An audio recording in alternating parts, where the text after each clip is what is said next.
नमस्कार दोस्तों, उम्मीद करते हैं कि आप लोग बहुत ही अच्छे होंगे। देखिए, जैसे कि आप सभी जानते हैं कि मैंने जो है वीडियो बनाकर आप सभी को जानकारी दिया था कि बिहार में अगर आप अपना ज़मीन को बेचना चाहते हैं और वो ज़मीन जो है आपके दादा परदादा के नाम से है तो आप जो है नहीं बेच पाएंगे, क्योंकि बिहार में जो है ज़मीन का जो नया रजिस्ट्री का प्रक्रिया है उसको लगाया गया है, जिसके माध्यम से ही आपको ज़मीन का जो रजिस्ट्री है यानी कि ज़मीन का जो सेलिंग है वो करना होगा। ठीक है, तो नए प्रक्रिया मैंने आपको क्लियर करके बताया था कि इसमें जो है जो भी जमाबंदी है वो आपके नाम से होनी चाहिए। ठीक है, तो आप यहाँ पे अपने ज़मीन को बेच पाएंगे। अब यहाँ पे देखेंगे तो लगभग जो है 90% लोग ऐसे हैं जिनके नाम से जमाबंदी नहीं है, उनका जो ज़मीन है उनके दादा, ठीक है, या फिर परदादा के नाम से है। ठीक, मैंने उस वीडियो में आपको क्लियर करके बताया था। तो जो है कहीं ना कहीं अगर किसी कारण से अपने ज़मीन का जो है वो मतलब बेचना चाहते हैं किसी को, तो नहीं बेच पाएंगे, क्योंकि उनका अधिकार बेचने का नहीं रह गया है नए नियम के तहत। तो अब जो है किस तरह से जमाबंदी जो है अपने नाम पे करवाना है उसके रिगार्डिंग हम जानकारी देंगे। साथ ही साथ इससे पहले भी मैंने एक वीडियो दिया था जिसमें बताया था कि ये सारे काम करने के लिए जो भी अंचल अधिकारी हैं यानी कि अंचल कार्यालय है उसके माध्यम से 3 दिन का जो है शिविर यहाँ पे लगाया जा रहा है। ठीक है, जो कि आपके मौजा में लगने वाला है। ठीक, और इसी के माध्यम से जो भी जमीन धारक हैं, ठीक है, जिनके दादा परदादा के नाम से जमीन है, वो अपना जमीन का जमाबंदी जो है अपने नाम पे करवा सकते हैं। तो इसमें मैं बताया था कि मंगलवार, बुधवार और गुरुवार को जो है आपका कैंप का आयोजन होगा, जो कि आपके जो भी पंचायत होता है वहाँ पे लग सकता है, या फिर कोई ऐसा जगह है जहाँ पे कुछ बैठने बैठने की व्यवस्था है, वहाँ पे जो भी आपके हल्का के राजस्व कर्मचारी होंगे उनके द्वारा एक कैंप लगाया जाएगा। ठीक है, और उनके माध्यम से ही ज़मीन का जो जमाबंदी है वो अपडेट किया जाएगा। जो भी उस ज़मीन के शेयर होल्डर हैं उनके नाम से जमाबंदी किया जाएगा। इसके लिए मेरे पास नोटिस था, मैंने आपको नोटिस भी दिखाया था कि राजस्व एवं भूमि सुधार विभाग के द्वारा इसको जारी किया गया है, तो उस नोटिस को आप देख सकते हैं। अब उसमें जो है कुछ महत्वपूर्ण दस्तावेज आपको देने पड़ेंगे। ठीक है, तो आज की इस वीडियो में हम बात करेंगे कि उसमें जो है कौन कौन से डॉक्यूमेंट आपको देने हैं। साथ ही साथ डॉक्यूमेंट जो मांगा जा रहा है वो डॉक्यूमेंट आपके पास नहीं है तो उसको कैसे बनवा सकते हैं। ठीक है, तो प्लीज़ वीडियो शुरू से अंत तक लेकर जरूर देखिएगा, और वीडियो अच्छा लगे तो प्लीज़ वीडियो को लाइक कर दीजिएगा। ठीक है, सबसे पहले हम बात कर लेते हैं कि जो भी आपका शिविर लगेगा 534 आपका ब्लॉक कह लीजिए या फिर अंचल कह लीजिए, मतलब जितना ब्लॉक है उतना अंचल भी है। ठीक है, मेरे हिसाब से तो इन सभी के जो मौजा होता है यानी कि पंचायत में देखेंगे तो कई सारे जो है मौजा होता है, उस मौजा में कहीं ना कहीं एक ऐसा स्थान होगा जहाँ पे आपका शिविर का आयोजन किया जाएगा। और बेसिकली ये शिविर किस लिए लगाए जा रहे हैं कि जो भी जमीन धारक हैं जिनका जमीन जो है दादा परदादा के नाम से है, पूर्वज के नाम से, वो अपना जमाबंदी जो है खुद के नाम पे करा पाएँ। क्योंकि आप सभी जान ही रहे हैं कि नए नियम के तहत जमाबंदी जो है आपके नाम से होनी चाहिए, तभी जो जमीन को आप सेल कर पाएंगे। और प्रॉपर ढंग से देखें तो आप जो है उस पर अपना मलकाना जो हक है वो जता सकते हैं। ठीक है, ये चीज़ें हैं। ठीक, तो यहाँ पे मंगलवार, बुधवार, गुरुवार के आपके मौजू में इसका जो है शिविर लगाया जाएगा। अब इसको लेकर आप देखेंगे तो अंचल कार्यालयों के द्वारा लाउड स्पीकर के माध्यम से प्रचार प्रसार भी किया जा रहा है, क्योंकि काफ़ी सारे लोग जानेंगे तभी ना जाकर जो है अपना काम उस शिविर में करवाएंगे। तो मान लीजिए हम लोग भी प्रचार ही कर रहे हैं, मतलब इसकी जानकारी आपको दे रहे हैं, तो कहीं ना कहीं आपको पता लग रहा है कि हाँ कब कब जो है आपका शिविर लगने वाला है। अब काफ़ी सारे लोग कहेंगे कि शिविर कहाँ लगेगा। ठीक है, तो उसके लिए हम तो आपको नहीं बता सकते क्योंकि आप कौन से ज़िले से आते हैं, कहाँ से आते हैं, मुझे तो पता है नहीं। लेकिन हाँ, आपके एरिया के जो भी पंचायत के जनप्रतिनिधि हैं, जैसे कि आपके मुखिया जी हो गए, ठीक है, या फिर सरपंच हो गए, या फिर कोई भी वार्ड कमिश्नर हो गया, पंच हो गया, उससे आप पता करेंगे तो वो लोग भी इसमें इन्वॉल्व है। जैसे कि उन लोगों को भी सूचना दिया जाएगा कि आपके क्षेत्र में हम इस दिन को कैंप यहाँ पे लगा रहे हैं। जो भी जमीन धारक है उनको सूचित कर दीजिएगा कि आकर जो है कैंप में अपना काम को करवा लें। ठीक है, तो इस तरह से काम होने वाले हैं, तो उनसे आप बात कर सकते हैं, पूछ सकते हैं।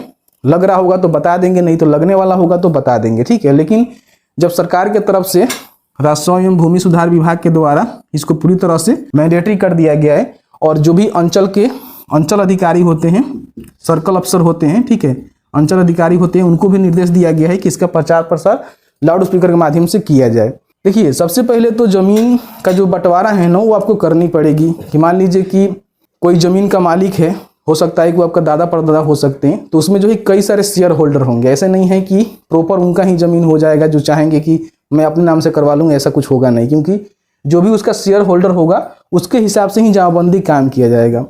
तो आप सभी जानते हैं कि बंटवारा जो है 3 प्रकार से मेरे हिसाब से होता है, जैसे कि हम जहाँ तक अनुभव किए हैं और जानते हैं। ग्रामीण क्षेत्र से आते हैं तो इसके बारे में मुझे बेहतर नॉलेज है, ठीक है।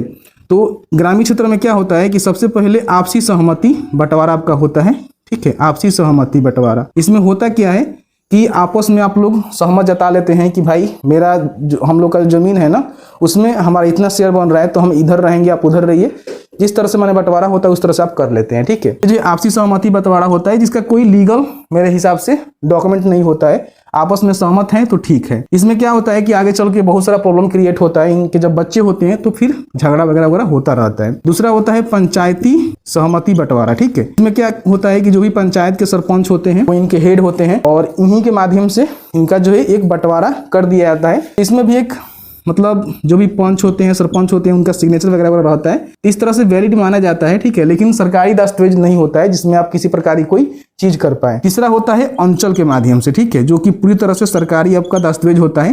अंचल जो अधिकारी होते हैं उनके माध्यम से एक बंटवारा होता है जिसको आप शेड्यूल भी बोलते हैं। तो इसमें क्या होता है कि आपका जो है शेड्यूल कर दिया जाता है और जमाबंदी भी कर दिया जाता है, ठीक है। 100 रुपये का स्टैंप लगता है जिसके माध्यम से आपका जो है जमाबंदी कर दिया जाता है कि आपका जो है जमीन इतना है और आपके जो भी शेयर होल्डर है उनका जमीन इतना है और जमाबंदी भी उनके नाम से कर दिया जाता है। अब जब भी रसीद कटेगा तो उनके नाम से कटेगा, जितना भी उनका रकबा होगा उसका, ठीक है, और वो पूरी तरह से उसके मालिक होंगे। उसके बाद उनके जो भी पुत्र होंगे उनका आप शेयर बनेगा तो वो लोग बाद में जमाबंदी करवा सकते हैं, ठीक है। तो इस तरह से होता है। तो अभी जो नियम लगाया गया है, जैसे कि आप सभी जानते हैं कि रजिस्ट्री का जो है नया नियम लगा हुआ है जिसके माध्यम से जिनके नाम से जमाबंदी है वही जमीन को सेल कर पाएंगे।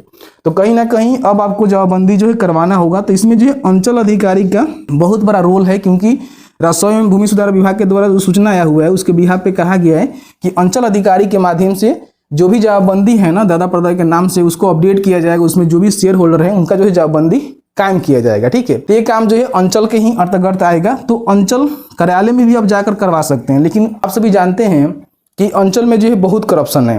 आप मान सकते हैं कि अंचल जो है करप्शन का आडा बन चुका है, जहाँ पे आए दिन जो है बहुत सारे बिचौलिया होते हैं, बहुत सारे कर्मचारी अधिकारी होते हैं जो कि इस तरह का काम करते रहते हैं, ठीक है। तो अंचल में इसका काम होगा ही होगा, लेकिन आपको अंचल में नहीं जाना है, ठीक है। आपको कहाँ जाना है? कैंप में जाना है। जो भी आपका शिविर लगेगा मंगलवार, बुधवार, गुरुवार, वहां आपको जाना है और वहां पे कर्मचारी होंगे जो भी आपके हल्के के राजस्व कर्मचारी होते हैं, उनका रहना जरूरी होगा क्योंकि मेन वहां के वही होंगे, ठीक है, हेड वही होंगे, ठीक है। और भी कुछ लोग हो सकते हैं उनके सहायक वगैरह वगैरह।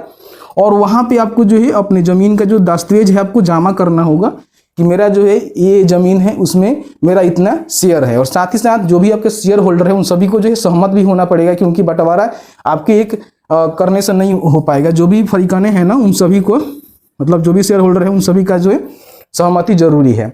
अब यहाँ पे हम डॉक्यूमेंट की रिगार्डिंग बात कर लेते हैं। तो जो भी सूचना आया हुआ है उसको आप पढ़ेंगे सही ढंग से। तो उसमें बताया गया है कि सबसे पहले तो आवेदन पत्र आपको देना होगा, ठीक है। आवेदन पत्र जो कि वहाँ से आपको मिलेगा, इस फॉर्म को आपको भरना होगा।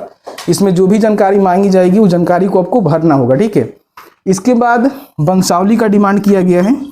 वंशावली बेसिकली आप सभी जानते हैं कि अभी तक जमीन का जो रजिस्ट्री होता था, बेचा जाता था या फिर कोई भी काम होता है तो वंशावली के आधार पर ही होता है कि हाँ वंशावली पर ये क्लियर पर हो पाता है ना कि किनका जो है कितना शेयर है। जैसे कि मान लीजिए आप वंशावली देखे होंगे तो आप सभी को पता ही होगा कि वंशावली का जो फॉर्मेट है ना कुछ इस तरह से होता है। तो मान लीजिए एक कोई व्यक्ति है, इसका 2 पुत्र है या फिर 3 पुत्र हैं, तो इस तरह से मैं आपको मानने के लिए लिख दे रहा हूँ। फिर यहाँ पे क्या होता है कि इनका भी कुछ पुत्र होंगे, इनका भी कुछ पुत्र होंगे और इनका भी कुछ पुत्र होंगे, इन सभी का जो है शेयर बनता जाता है। तो इस तरह से वंशावली का फॉर्मेट होता है और वंशावली के आधार पे ही क्लियर हो पाता है कि इनका जो है कितना शेयर बन रहा है, ठीक है। तो आपको जो है सबसे पहले आवेदन पत्र के बाद वंशावली ही आपको देना पड़ेगा, जिसमें क्लियर हो पाएगा कि आपका जो है कितना शेयर बन रहा है। जो भी आपके शेयर होल्डर है उनको छांट कर, ठीक है। तो सभी का सहमति जरूरी है और जो भी वंशावली बनवाएंगे उस पर सभी का जो है सिग्नेचर भी चाहिए वंशावली पर, ठीक है, ध्यान रखिएगा। तो सभी का सिग्नेचर होनी चाहिए, यानी कि सहमति होनी चाहिए। अब वंशावली जो है आप सरपंच के माध्यम से बनवा सकते हैं। बेसिकली अभी जो अधिकार है सरपंच का ही अधिकार है, जैसे कि मैंने आपको क्लियर करके बताया था कि सरपंच के माध्यम से 10 रुपये में आप अपना वंशावली कैसे बनवा सकते हैं। वीडियो हम लगा देंगे जिसको आप चेकआउट कर लेना। तो पहला जो है सरपंच के माध्यम से बनवा सकते हैं, ठीक है। दूसरा, इसमें सादा पेपर पे भी हो सकता है कि वंशावली आपसे बनाकर मांगी जाए, जिसमें वंशावली का फॉर्मेट तैयार करेंगे। जो भी शेयर होल्डर है उनका नाम रहेगा, उनका शेयर होल्डर जानकारी रहेगी, कितना उनका शेयर हो रहा है। तो सादा पेपर होता है E4 साइज, उस पर भी आप बनाकर सभी का सिग्नेचर करवा कर लगा सकते हैं। लेकिन इसमें से दोनों में से कौन रिक्वायर्ड किया जाएगा, इसके लिए मेरे पास कोई ऑफिशियल नोटिस नहीं है, ठीक है। तो जब भी कैंप में मांगा जाएगा तो पूछिएगा कि सरपंच के माध्यम से या फिर हम सादा पेपर पे सभी का सहमति से बनवा लें। तो जो भी एप्लीकेबल होगा वही आपको देना है। यहाँ पे मैं श्योर नहीं हूँ कि कौन आपसे मांगा जाएगा, क्योंकि दो प्रकार से बन सकता है। कोई अंचल अधिकारी कह रहे हैं कि सादा पेपर पे, कोई कह रहे हैं कि वंशावली आपका जो है सरपंच के माध्यम से भी लगेगा। तो जो भी है वो आप देख लेंगे, जो भी डिमांड किया जा रहा है उसके हिसाब से आप अपना वंशावली को बनवा लेंगे। तो वंशावली बेसिकली ज़्यादा कुछ नहीं करना होता है, इजीली आप बनवा लेंगे अपने सरपंच के माध्यम से, या फिर सादा पेपर मांगा जाता है तो सादा पेपर बनवा लेंगे, कोई भी दिक्कत नहीं है। लेकिन हाँ, जितने भी फरीकाने हैं ना, जितने भी शेयर होल्डर हैं, उन सभी का जो है सहमति होनी चाहिए कि हम लोग सहमत हैं, कोई भी दिक्कत नहीं है, किसी को कोई ऑब्जेक्शन नहीं होनी चाहिए। उसके बाद बंटवारानामा जो होता है, बंटवारानामा आप सभी जानते हैं कि आपका जो भी जमीन होता है ना, उसका एक 100 रुपये का स्टैंप, जो जुडिकल स्टैंप होता है, ठीक है, उस पर आपका एक बंटवारानामा तैयार किया जाता है कि जो भी इसमें शेयर होल्डर है उनको किसी प्रकार की कोई भी ऑब्जेक्शन नहीं है। जमीन का हम बंटवारा करने के लिए शपथ ले रहे हैं कि हम लोग राजी हैं, कोई भी दिक्कत नहीं है।